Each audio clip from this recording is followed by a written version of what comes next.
Quand vous avez un enfant malade, vous n'avez aucune envie de devoir gérer des problèmes administratifs.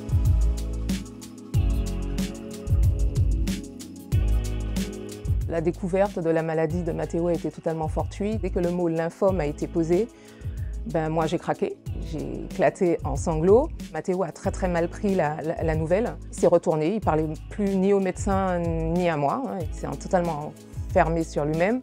Au niveau oncopédiatrie, il n'y a pas encore de service réellement structuré en Outre-mer. Donc nous sommes transférés automatiquement à Gustave Roussy. Entre l'annonce et le départ, il y a eu même pas une semaine. Tout va très vite. Déjà, la première question, c'est on va partir pour combien de temps? On va être logé où?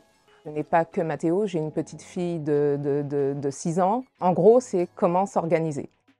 Quand vous êtes coupé de votre famille, de vos repères et autres, c'est pas évident tous les jours. Ce lien à distance ne remplace pas le lien qu'on aurait eu si on était resté chez nous.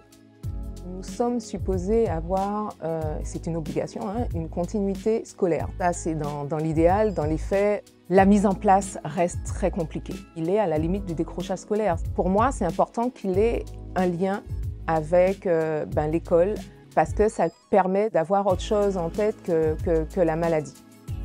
Quel que soit l'endroit d'où on vient, Guadeloupe, Martinique, Réunion, Mayotte, la prise en charge devrait être exactement la même. On se rend compte en discutant entre nous qu'on n'a pas tous le même niveau d'information. D'ailleurs, il y a une des mamans guyanaises qui a mis en place un groupe WhatsApp justement de façon à faciliter ces échanges et que les futurs parents ne connaissent pas les difficultés auxquelles certains ont pu être confrontés. Moi, à mon niveau, je n'ai pas eu toutes ces difficultés. J'ai été très bien encadrée.